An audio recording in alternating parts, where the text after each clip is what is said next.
And if we now look at the Imamat, because we're looking at their persecution, the red circles here are up until the first 13 Imams, or first 10 Imams, I think. They were either killed or assassinated, or there was an attempted assassination. And as you can see, all 7 of the first Imams, their lives were in danger, including Imam Hassan. And even out on the Nurani family side, because this is the 12ers, the relations of the Imam, it was very dangerous for them, right through. This is Imam, number 5 is Imam Jafar Sadiq, and number 6 is Ismail, that's where the split occurred. So even right up to the beginning of the first, dozen so Imams, first 7 were killed, and then they went into hiding. Naturally, what else would they do? I mean, every single one has either been killed or had an assassination attempt of some kind. And 0, of course, the Prophet Muhammad, he had an assassination attempt, as we know, before even the Imamat started. And then if we look beyond the first 10 into the next 10, the moment they came out of hiding, immediately then the danger started up again. And we then get into the Fatimid period in here and through this area. Even then, they were still in danger, and some were assassinated, some were almost assassinated, or there were attempts to assassinate them. So again, they went back into hiding again here at number 20, which is right after the fall of the Fatimids. And, we end up with the Nizari period and into the Almohad period when they were in hiding through there. And the moment they came out of hiding again, it started, the risk started and the danger started. So they went back into hiding again. I mean, this is perfectly normal. Everybody would want to do this. It's nothing unusual. Even while they were in hiding, they were discovered and risked their lives at risk at number 29.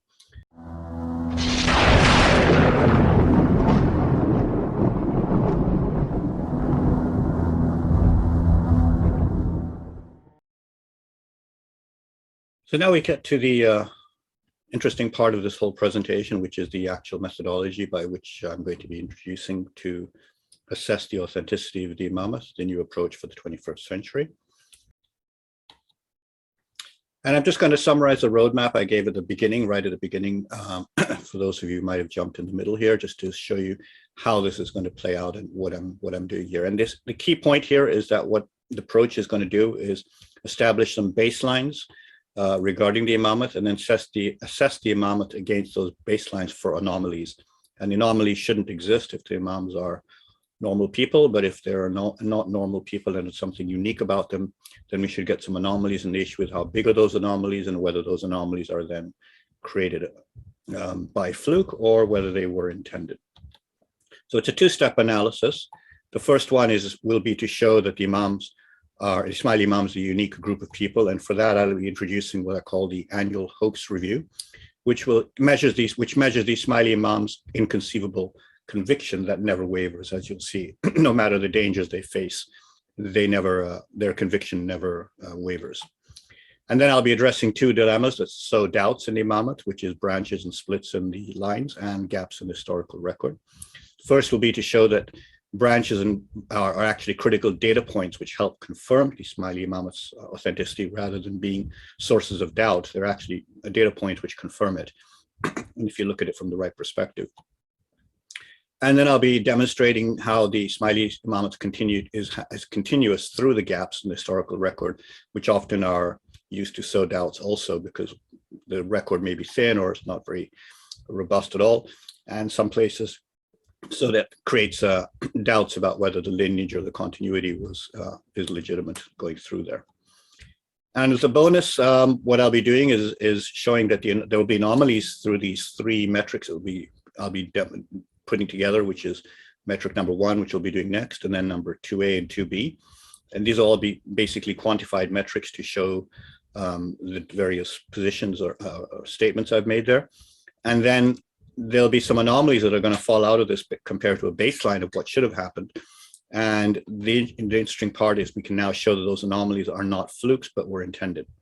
So that'll then remove any doubt about there even being a remote random possibility of what we see happens, even though the probabilities are quite impossible to begin with. But even then, you can always make the argument there is a little bit of doubt could have just happened, even though it's implausible to any normal, sensible mind.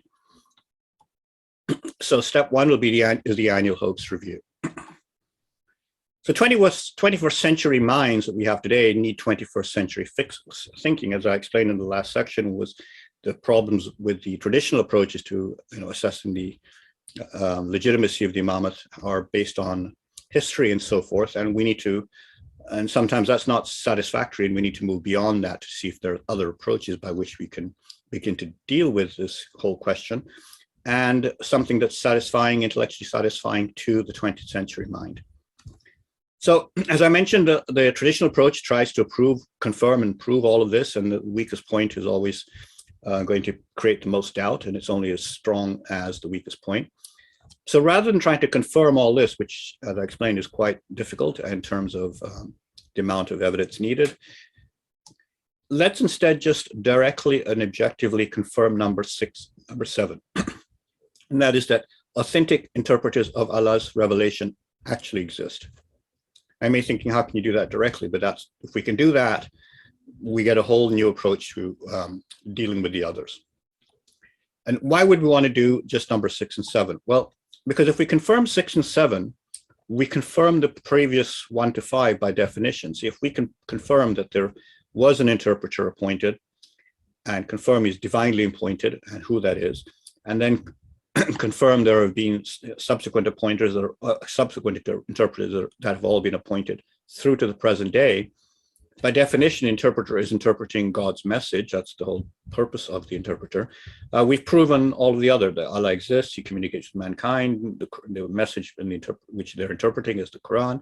It's uncorrupted because we have the interpreter to explain everything. And we don't need to worry about whether the Qur'an requires interpreter or not. We found the interpreter, so we've confirmed all the others automatically the moment we can confirm number 6 and 7. The problem is if we confirm something in the middle, like let's say the Quran is uncorrupted, well then we may not, that doesn't help confirm 5, 6, and 7 because there could be a debate over what the ayats are about whether an interpreter is needed, as there are, which is why we have the Sunni and Shia split, for example. So that's why we want to see if we can confirm number 6 and 7 directly, and that's what the new approach is going to try and do. So how would we do that? Well, let's avoid a frontal attack.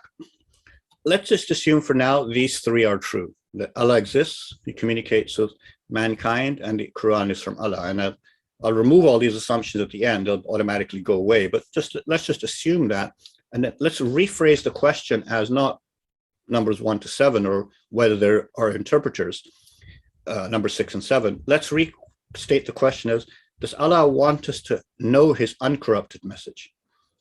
So that's not directly answering the question, who are the interpreters, who was the first interpreter and who are the subsequent interpreters, which was number 6 and 7. But I'm going to look at it from a different perspective now. I'm just going to reframe the whole question around this one question. Does Allah want us to know his uncorrupted message? Whatever that message happens to be, does he even want us to know it? Now, if he doesn't, then we're done. There's nothing to worry about. We don't need to worry about who interpreters are. We don't need to worry about the Imamat because the Imamat is the interpreter, the chain of interpreters. And there's nothing to confirm. So we're done. We don't have to worry. And then we can obviously have this position. There are no wrong interpretations because any interpretation is good because Allah doesn't really want us to have his uncorrupted message. So any interpretation is good. So take whatever interpretation you like or think, Allah doesn't care because doesn't want us to know his uncorrupted message. That's this position. If he doesn't want us to know it, you're free to act however you like, do whatever you think or want without a care about judgment. It's all good. You're fine. As we know, Hazaram in the Quran is quite explicit that, Hazaram said in the Quran is quite explicit that there is a judgment to follow this life. And, you'll be held, as Hazaram said, to account for what you've done here. But if he doesn't want us to know his uncorrupted message, then the ground rules for that judgment and what we're supposed to do in order to, hopefully have mercy on that judgment day for our mistakes is all irrelevant because the ground rules don't matter. He's not worried that you have, Allah is not worried you have his message, so you're free to do what you want. On the other hand, if he does want us to have his uncorrupted message, then the moment we mention this idea of uncorrupted scriptures or uncorrupted message, everybody immediately starts thinking about this textual physical corruption, and that's irrelevant. Are the words correct? Has there been any tampering of the words? Has anything been removed or added, and so forth? And as I'm going to show, that whole idea of constantly focusing on this textual or physical corruption when we talk about uncorrupted message is completely irrelevant. And it's actually sidetracks from the whole issue, because immediately then the skeptics jump up and say, oh, well, you can't prove the Quran or the scripture is uncorrupted, so we don't have to worry about it. Now, scriptural, as I said, scriptural or textual integrity is irrelevant to this question about having the uncorrupted message. And here's why. Even if we assume all the scriptures, the Quran, the Bible, Gita, etc., are all physically uncorrupted, there's integrity in the text, there's a problem when we start relying on textual integrity. In any communications, and this is part of the human condition, whether it's oral or written, only the author of those communications or the speaker can correct misinterpretations and misunderstandings. Nobody else can. This is fundamental, and that's why, sometimes you may tell somebody something and they don't understand. Only you can explain what it is you meant. That's why even we have Q&A sessions and people have interviews, because they want the person who made some position or explained something to explain further to correct some misunderstandings or questions that are being raised, even though it might have been fully explained, but they were not understood, or things were not explained even clearly, but then the questions arise, and then again, only the original author can explain what they meant or what they didn't explain clearly in the first place. Now, of course, Allah never makes mistake in explanations. He doesn't make an explanation that is, wanting of further clarifications. It's just that we don't understand it, so we need somebody to clarify our misunderstanding of what he said. Now, so similarly, in communications with English teachers looking at Shakespeare, they can slice and dice it, and you probably remember this from your English classes, where they're trying to uncover profound insights, trying to find nuances and subtle messages hidden in the or subtle plot lines hidden in the text. But actually, only Shakespeare can tell us what he meant. The rest is all speculation. He may just say, no, I didn't mean any of that. It was just a nice story, and you're reading more into it than there's there. Or you may say, oh, you missed all of this subtle, back plot, which is going on underneath, underneath the entire main plot. And there's this whole other area you didn't think about. So only he can explain to us. We can only guess. He can only explain to us what he actually meant. And similarly, when we read the scriptures, and this is why textual integrity is irrelevant, we will intellectually corrupt them the same way. We will misinterpret them. We have imperfect knowledge and incomplete knowledge. And by definition, we will just have different points of view about them. And that's why there are all the different perspectives on what the scriptures say, and people argue over, well, it means this, no, it doesn't mean that. So we're going to intellectually corrupt them, even if the text is perfectly pristine. It doesn't make any difference. So worrying about having the text pristine and uncorrupted is just a distraction from the real issue. Remember, I said the real issue is Allah wants us to have his uncorrupted message. That message doesn't necessarily need to come from the text. We just want his message, however we get it. And the question is, does he want us to have his uncorrupted message? Even today, for example, we have the Firmans printed, and we will still have disagreements over what they say, even though we have a perfect transcription of them from Hazrat Imam's recording of Hazrat Imam's words. So we really need to move beyond this idea of uncorrupted, move from the idea of an uncorrupted text to an uncorrupted message. And an uncorrupted message will not come from an uncorrupted text, because we will misunderstand it. The only way to get an uncorrupted message is for the author to explain directly, firsthand, what they meant or in the text, or what they're telling us orally when we misunderstand or if we ask a question. So if Allah wants us to know his uncorrupted message, then only he or someone he has taught can correctly explain it, clarify its intent, and correct misunderstandings. This is fundamental. So now we've already established the issue that if Allah exists, and if he's communicating and so on, if he wants us to have his uncorrupted message, there must be interpreters. There's no way around this. There is no other way for us to get his uncorrupted message. We can have his uncorrupted text, but that's not his uncorrupted message if we misunderstand it. Therefore, every generation now will need an interpreter, because every generation could make the same mistakes or different mistakes, and will need somebody to explain the mistakes or interpret the message correctly and clarify and answer questions. And that's why scriptural integrity, which means the text is perfectly pristine and uncorrupted, is irrelevant unless we have an explainer, or an interpreter.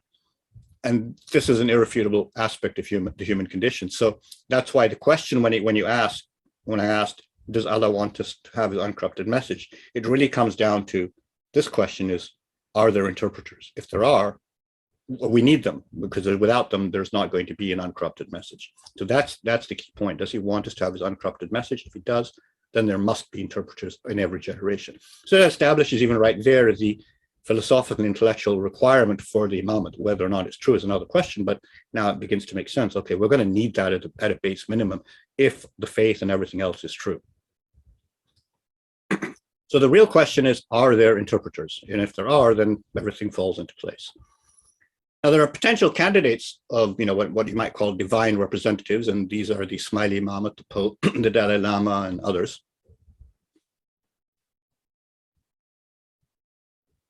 And often what happens is we focus on those other ones, the Pope and the Dalai Lama, or the hidden Imams, for example, in the other Shia branches, and focusing on alternatives is pointless.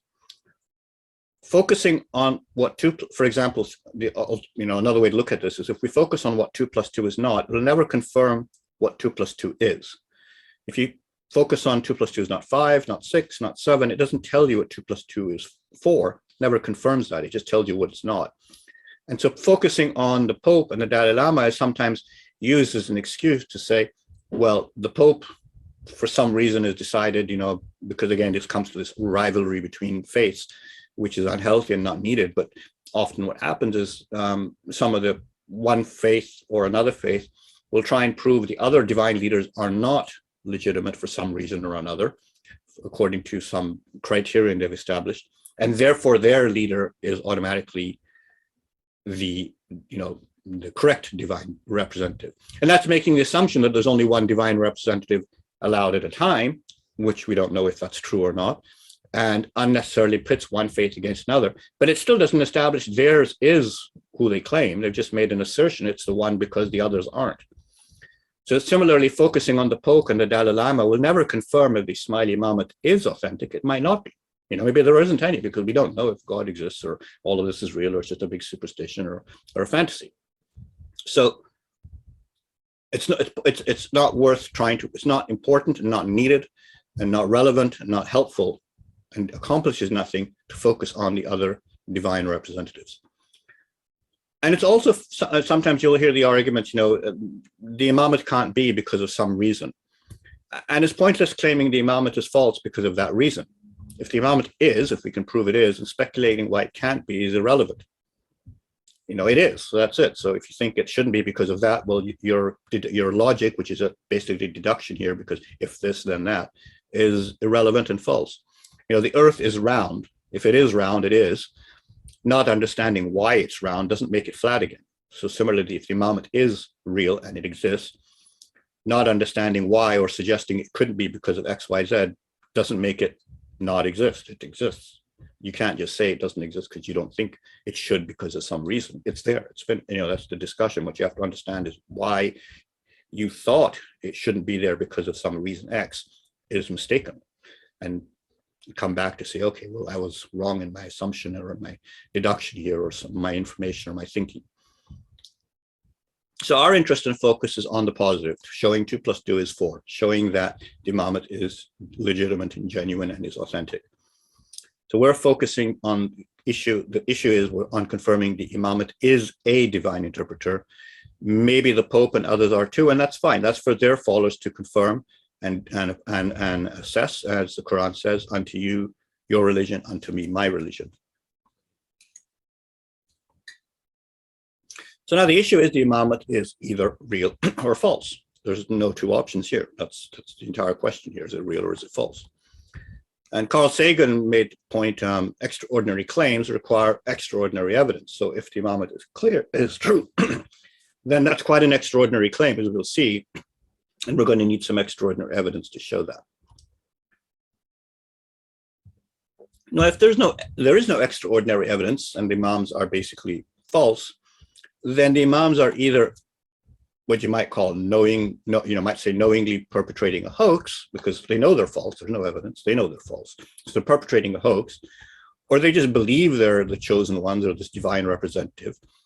and it's basically delusion, and they're unknowingly, misleading everyone, including their followers, because they believe it, and somehow they've convinced everybody else they are who they say they are, and it's just basically a delusion, because it really isn't. It's not real. It's just a delusion. But whether it's a hoax or delusion, the Imams, if they're not real, would be nothing special. They're just normal people like you and me. Now, I'm not suggesting it's a hoax. I'm turning the question around to look at it from a new perspective. And the perspective is that the skeptic will say, well, prove it's not a hoax. Well, let's assume it is a hoax and see what comes out, and see if that's a possibility, because it can only be real or not. So whether it's a hoax or a delusion, the Imams, again, the critical point is they would be nothing special, just normal people like you and me. The fact that we're calling them Imams doesn't mean anything. It's just that they're normal people, so they have the same aspirations, goals, fears, and everything else like other normal people. There's nothing unique about them. So let's rewind and reload the Imamat from the beginning, assuming it's all a hoax. And if that's in that case, then, basically the Quran and Prophet Muhammad would be false, because that's where they're deriving their legitimacy from. So if they're false and they're going to claim it came from the Quran and Prophet Muhammad, well, then they're misrepresenting what the Quran and Prophet Muhammad is saying about them. So that part would be false.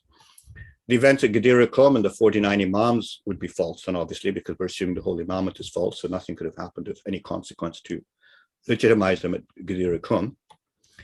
And essentially, at this point, what we have is the Imamat being a 1400-year family hoax. It's about 1400 years and about 10 years left, 1400 years of Imamat. Perhaps this might well be the greatest hoax ever pulled on mankind, to manage to perpetuate it to 1400 years through 49 people. And that itself would be quite remarkable in and of itself. But why would they do that? What's the benefit? Fame, obviously, people sometimes say, oh, they're wealthy and they're enjoying status and power and so forth, and fortune. Perhaps, but let's take a look at the state of the Imams and their followers over time, and that will tell us whether they really are perpetrating this hoax or deluded about themselves, or whatever it is, but they're just normal people over 1400 years, and what happened to them over those 1400 years. And we'll see whether they're really in it for the fame, fortune, or power.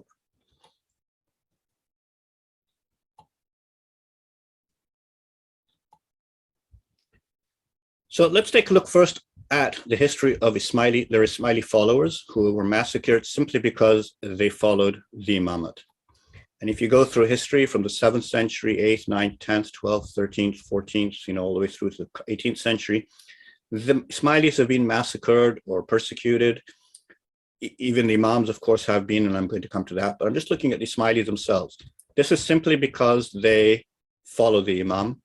They follow the, or the Shia Imamat, or earlier on the Imamat, the Ismaili Imamat, and earlier on the Shia Imamat, up to Imam Jafar Sadiq.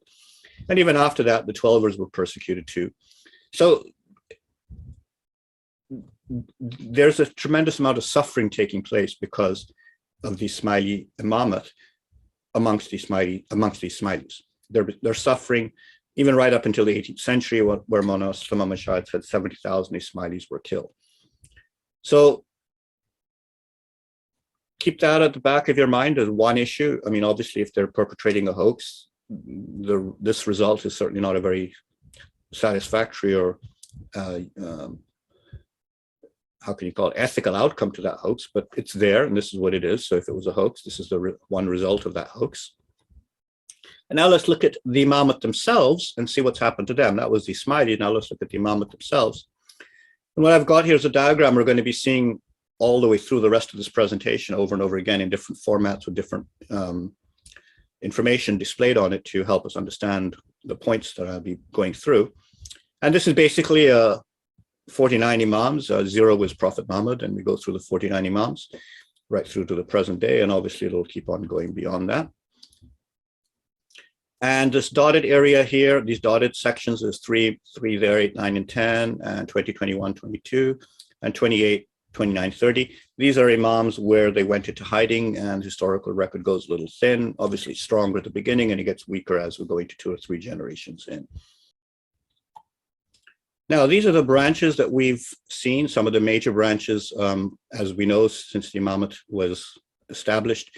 There have been branches, the Zaydis, the Kamatis, the 12ers, because there's been disputes about who was the legitimate successor to one particular Imam, the Bohras, the Druze, and then the Muhammad Shine. I'll be speaking about them too. These are just some of the major branches. There's been much more, but this is just to give you an idea of those. And if we now look at the Imamat, because we're looking at their persecution, the red circles here are up until the first 13 Imams, or first 10 Imams, I think. They were either killed or assassinated, or there was an attempted assassination. And as you can see, all 7 of the first Imams, their lives were in danger, including Imam Hassan. And even out on the Nurani family side, because this is the 12ers, the relations of the Imam. It was very dangerous for them, right through. This is Imam, number 5 is Imam Jafar Sadiq, and number 6 is Ismail, that's where the split occurred. So even right up to the beginning of the first, dozen so Imams, first 7 were killed, and then they went into hiding. Naturally, what else would they do? I mean, every single one has either been killed or had an assassination attempt of some kind.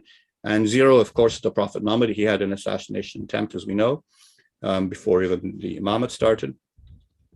And then if we look beyond the first 10 into the next 10, the moment they came out of hiding, immediately then the danger started up again. And we then get into the Fatimid period in here and through this area. Even then, they were still in danger, and some were assassinated, some were almost assassinated, or there were attempts to assassinate them. So again, they went back into hiding again here at number 20, which is right after the fall of the Fatimids. And, we end up with the Nizari period and into the Almohad period when they were in hiding through there. And the moment they came out of hiding again, it started, the risk started and the danger started.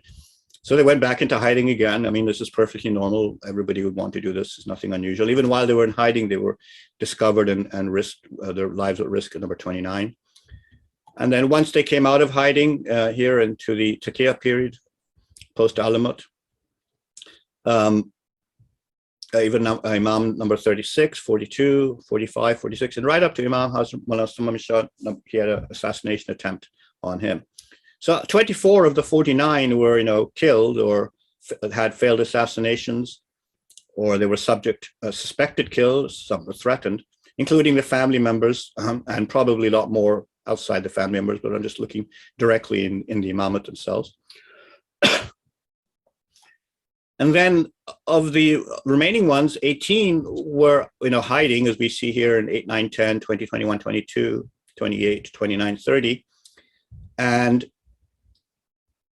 then in 31 is in Taqiyya, which is not hiding, but again, you can see they're always, their lives are at risk. They know they're at risk. They're in hiding or they're in Taqiyya.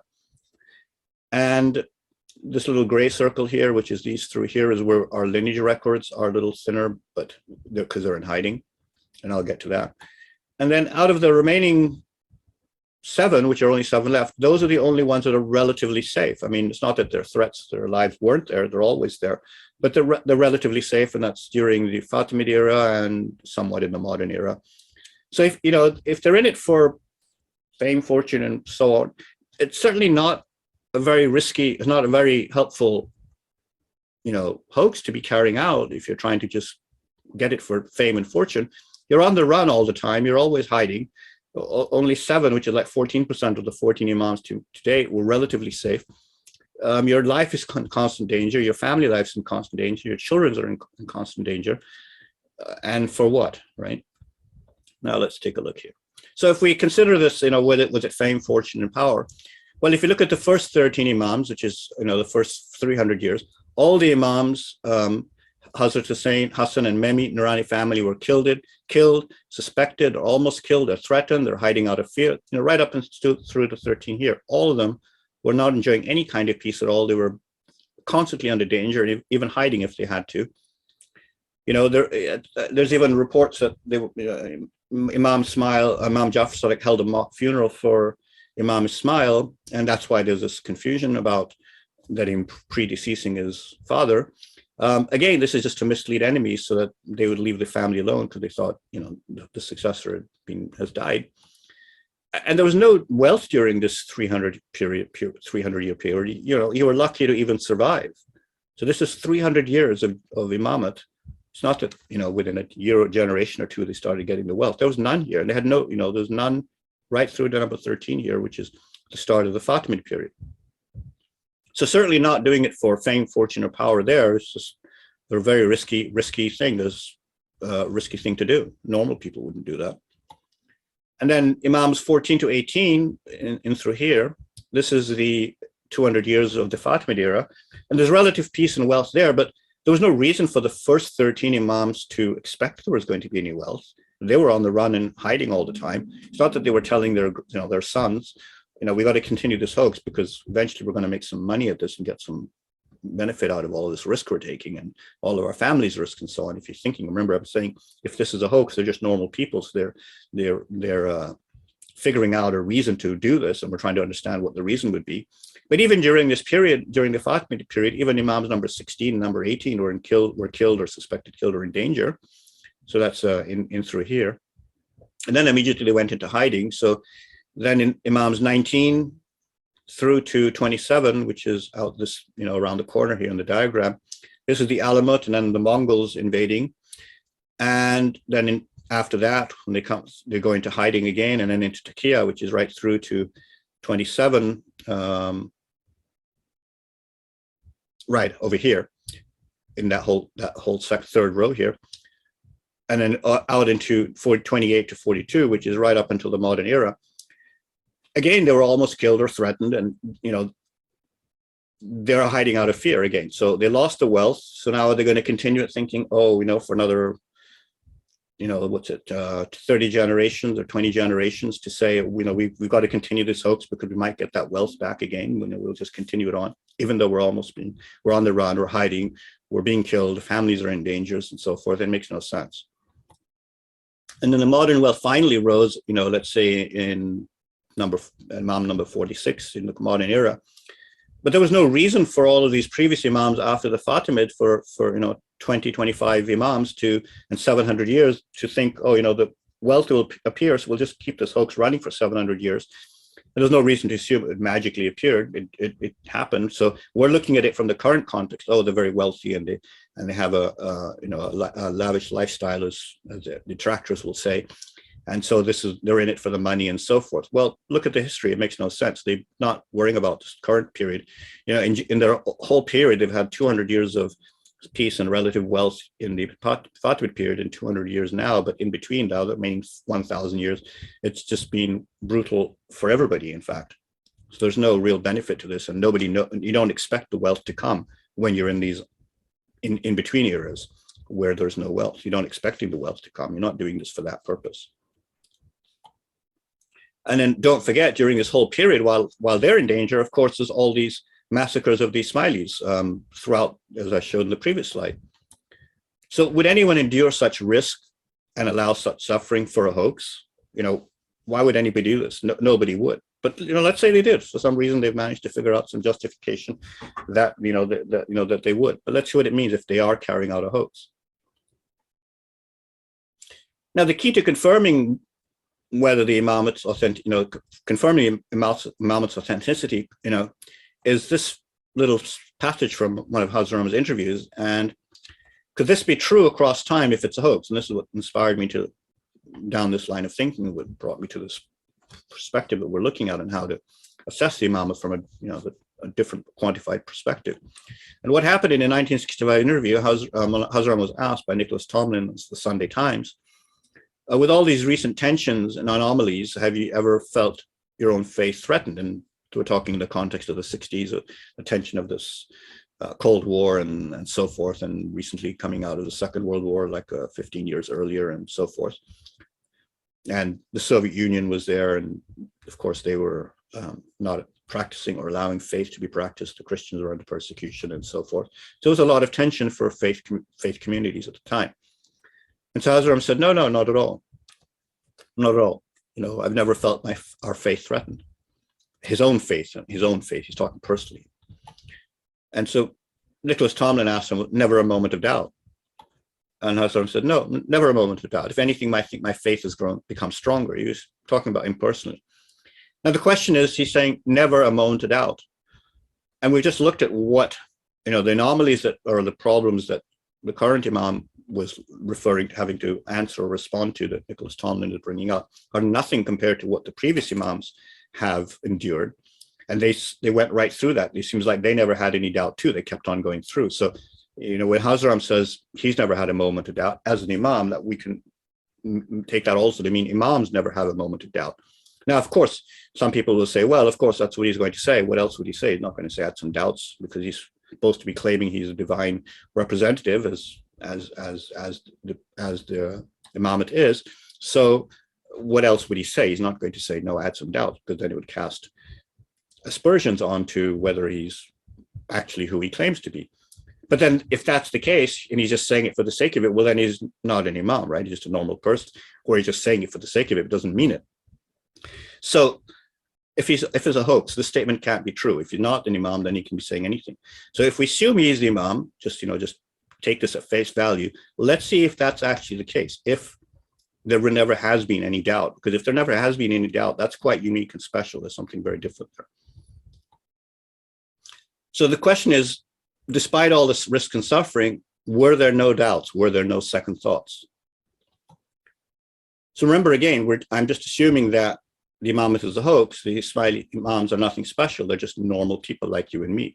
If we had been through all of that and saw those people suffering, would we not have some doubts at some point?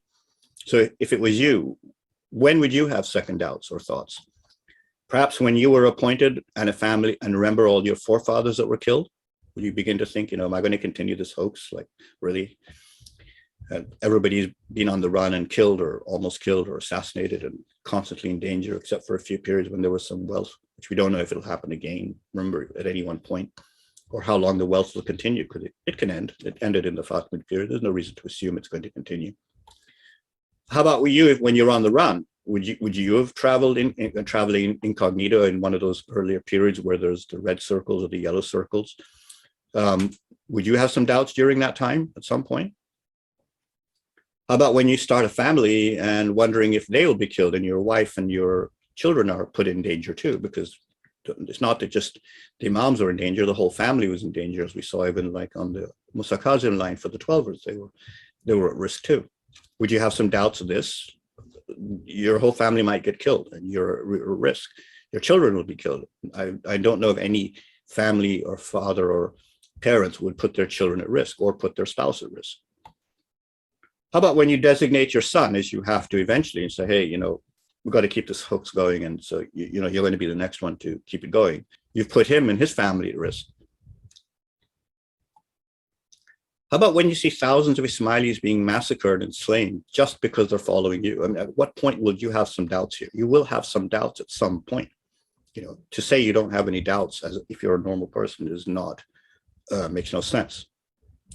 You will at some point say, no, this is a hoax, this is nonsense, we know it's not right, and we have to stop it. So since the future is unknown, and you don't know if you're going to get killed, everyone would naturally, or if you're going to get, your family will get, murdered and so forth.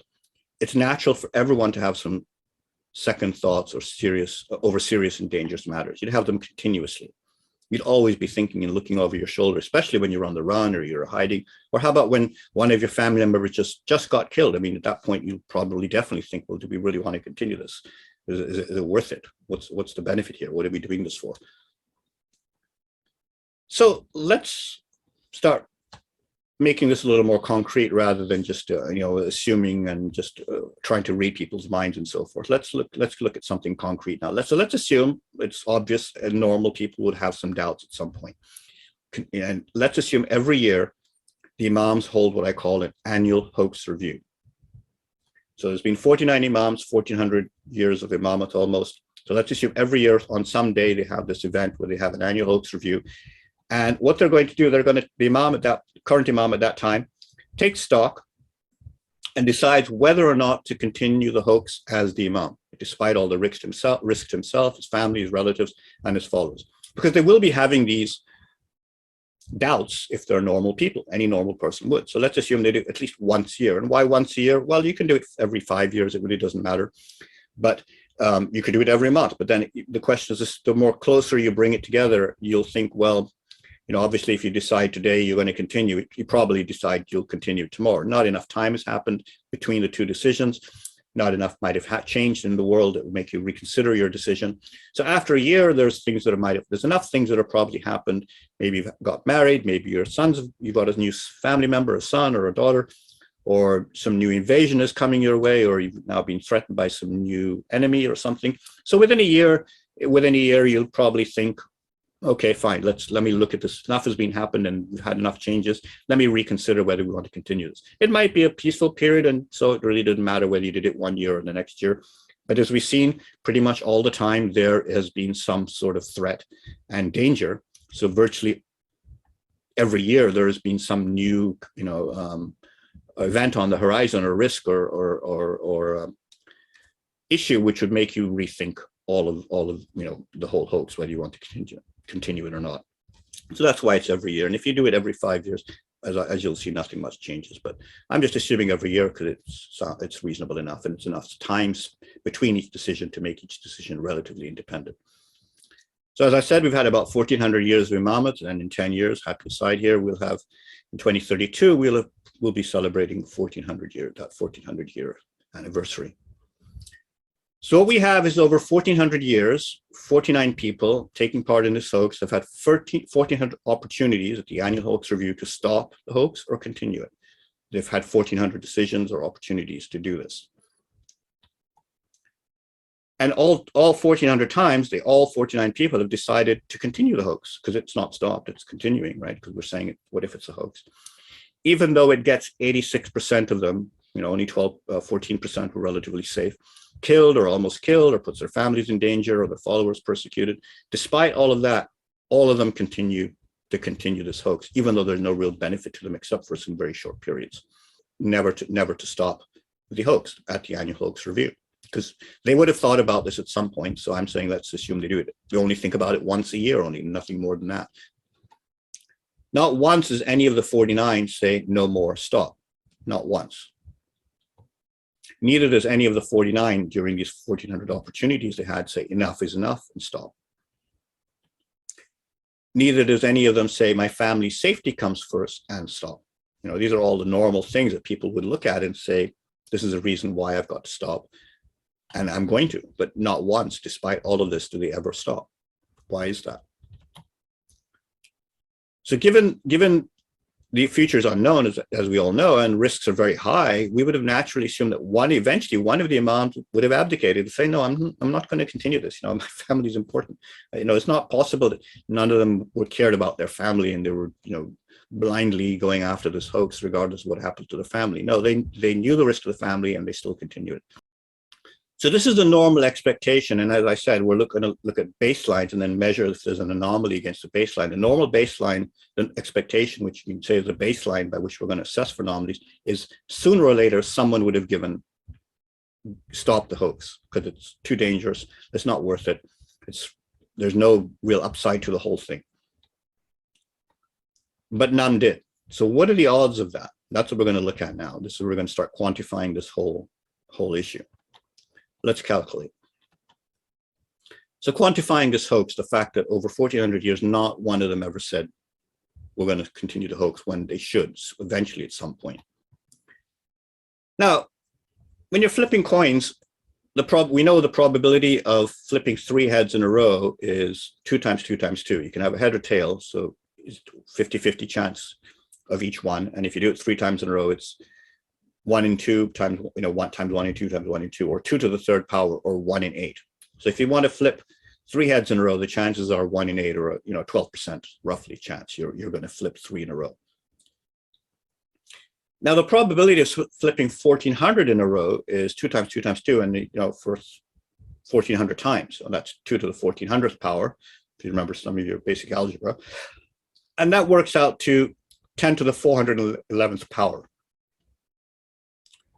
And that's a big number. It's basically 1 with 411 zeros out after it. That's what it looks like. Now, it doesn't look like much, it fitted on 4.5 lines here, but let's put it in perspective so it's easier to visualize what this number means, because we're not able to visualize big numbers very well as human beings. They really start losing their meaning quickly. So I'm going to compare 10 to the 411th power to the Powerball lottery. Now, the Powerball lottery, in case some of you are not aware, outside of America, it's a lottery. it runs into jackpots that are often up to $500 million. And the odds of winning that jackpot are in the order of around 300 million, or 3 times 10 to the 8. Now, the odds of winning flipping 1,400 heads in a row is 10 to the 411. It's a much bigger number. It's basically like winning 51 Powerballs in a row. That's what flipping 1,400 heads in a row is. You play the jackpot, you play the lottery every week and win it for a year, every week, one after the other, straight, not even losing once. That's what 10 to the 411 is like. Now, I think it's pretty obvious, we don't win one Powerball. You might be lucky if you win 2 after a gap or a year or 10 years in between, if you're really, really lucky, and it's happened. 3, I don't think has ever happened, but winning 51, let alone 51 back-to-back in a row, that's what flipping 1,400 heads are. Now, what has that got to do with the Imamat? As I said, each year at the annual hoax review, the natural human instinct would be, given the risk to family and self, and the followers would be for the Imams to end the hoax. So each year, every Imam at the annual hoax review faces the same question: shall I continue or stop the hoax? The Imams never chose stop. We know that. So our question is what are the odds that at every annual hoax review, the Imam and every Imam always decided, yes, I will continue? The answer is the same as flipping 1,400 heads in a row. The probability of them doing that is 1 in 10 to the power of 411. And why is that the case? The baseline is for normal people to stop. So if the Imamat was a hoax and the Imams were normal people, they would have stopped too. But the abnormality here is they don't. Now, if I flip 1,400 heads in a row, you would obviously say the coin is rigged. So, were 1,400 continued decisions at the annual hoax review or momentous flukes, or was the outcome rigged in advance? Because they only had 2 choices: continue the hoax or not. It's just like flipping a coin, heads or tails. Flipping 1,400 heads is like flipping 1,400, is like choosing yes 1,400 times. There's only 2 choices, and they're obviously choosing yes, unlike a coin, which is flipping randomly yes, but they should be choosing no at some point, but they're not, right? So the question is, was this just a fluke? They all choose yes every time I'm going to continue it, or was it fixed in advance? That's the question. Now, we can tell if it was fixed in advance with a concept called specified information. Now, before we get to that, I just want to look at other religious offices and look at this whole idea of succession and continuity, because the Imamate is continuing and there's other religious offices like the Dalai Lama or the Pope and so forth. And, people might think, well, they've continued, so what's so unusual about the Imamate? It's continued just like they have. There's nothing unusual about it. So let's take a look at how those offices actually function and then compare them to the Ismaili Imamat, not to disparage anything to do with them. They have their approach to doing things, but let's look at the Ismaili Imamat's approach and see, what if the Imamat, given the way it operates compared to those, if it's something unusual. So from the Pope, in the Pope's, the office of the Pope, the successional rules are actually quite fluid. They can be changed, and they're not fixed as we know in the Ismaili Imamat. It's very fixed. The rules of succession are very clear. The pool of successors for the Pope is actually any Catholic male, although when they're electing a Pope, as that's the process of the way it's done, it's usually a high-ranking Christian, a cardinal or something. But technically, any Catholic male can qualify to be a successor to the Pope. Now, the successor is selected through an election, as we know, in the Pope, and the Pope is allowed to abdicate, and they have, up to 11 have. And can the office be terminated? I don't think so. I'm not sure, but it hasn't been terminated up to now, so let's assume it isn't. Now, all of these make continuity virtually guaranteed, because you can choose virtually any male as an election, and even abdication can be terminated. So that, a Pope can abdicate, a new one can be found. The rules can be changed to make sure you can help find one if you need to, because they're fluid, they're not fixed. So this makes continuity guaranteed. So when we say, the Pope has been there for so long, well, yeah, it's virtually guaranteed it would be there. There is no reason for it not to be there. Now, the Dalai Lama is, it's not actually been there very long. The Pope has been around, I think it's about 2,000 years roughly. I think there's been 200-ish popes. There's been only 14 or 15 Dalai Lamas. The succession rules are fluid. The pool of successors are virtually any male. The successor is selected by a search. The previous Dalai Lama explains the conditions under which you will find because his reincarnation is the process here, how to identify the reincarnated spirit and where you'll find him and so forth. So he indicates that before he passes away, so that the clergy will then go out and look into how he's explained it, and see if they can find and identify the boy or the person who's supposed to be the male child who's supposed to be the successor. But if the search fails, then they can draw lots, which is basically like a election of some kind or lottery. Is abdication allowed? Yes. And in fact, the Dalai Lama has even said that, and to the next point about office being terminated, that he will consult, even this current Dalai Lama has said, and it's on their website, that he said he will consult with the various clergy in the whole hierarchy of their clergy and decide whether to even continue the office or not. So now, if you're thinking about a religious, divinely inspired, divine representative, this is interesting that you have this idea that it might be terminated, but maybe it was only needed for a period of time, whatever. But virtually all of these makes the continuity optional, first of all, because it can be terminated, or if not terminated, or at one point guaranteed, because virtually any male child can be selected to be the successor. So again, even you may think the Dalai Lama has been around a long time. It hasn't been that long. It's 700 or 800 years, I think, or a little less than that. They've only had 14 or 15 people appointed to the position, but it's virtually guaranteed you will have it continue it, and so there's no reason for it to stop of it for any particular reason. Now, the Emperor of Japan is the longest running monarchy, and the Emperor of Japan is considered the divine representative of their religion. And again, the succession rules are fluid. They're actually changed. Currently, they're being changed they can be changed by the Japanese government. Any relation can be, and it's usually a male, but they've had females even. So, it's any relation to the current emperor is a potential successor.